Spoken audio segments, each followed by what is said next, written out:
think what wanders into an emergency department, you often see people at their absolute worst. They might be drunk, they might be abusive, they might have been on drugs, and you're seeing them at their worst. But you know what? You're going to provide care to anybody that shows up, even if it's something minor. You're not going to ask them, why are you here? You're just going to treat them. The biggest compliment you can give an emergency doctor is, can you be my doctor later? Well, we can't. It doesn't work that way. That then you took care of them. I went to a fairly small high school, about 400 kids. Everybody knew each other in this small town. We all did things together. My father was the only doctor in town, and of course everybody knew me then too. Our college night was represented by other private colleges. I still can see them around the gymnasium.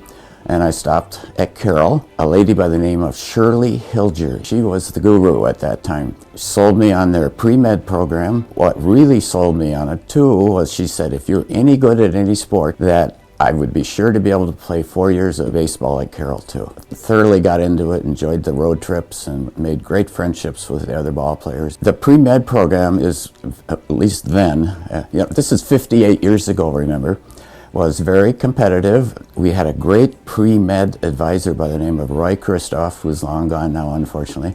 Roy Christoph was my mentor there. I can't think of anyone else. Between Roy Christoph and my father, I had good mentoring. I went to Northwestern Medical School. I did have my choice of several schools, but chose Northwestern in Chicago. Chicago's a big city, so that was an awakening for me. And I went 4 years there during very turbulent times socially. Medical school I thought was difficult. It was a difficult time for me, but I got through it. Went on then to postgraduate training in St. Paul, Minnesota. And then from there, got drafted into the Air Force, where I was a flight surgeon. A flight surgeon is someone that takes care of people on flying status. That was enjoyable enough for me that I learned to fly little airplanes while I was in the Air Force too. Just the little ones, not the jets. But I was stationed in Duluth, Minnesota, and that was my ticket to living up north. I was an emergency doctor at St. Luke's Hospital in Duluth. I was just gonna moonlight there for a while, see what happens. That was 1973, and I never left.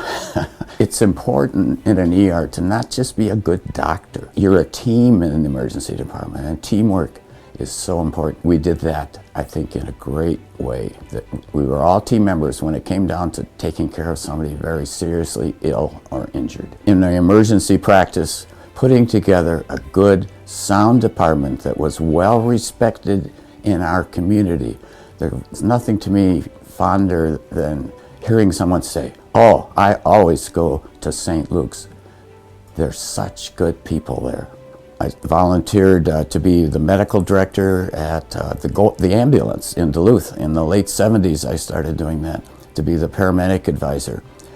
And that lasted 38 years. It went from a totally volunteer position to actually later in life getting paid for what you do.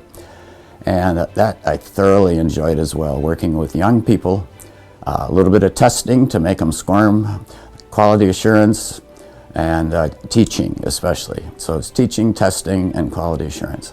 I loved it. I quit. That was the very last thing I stopped doing as a physician.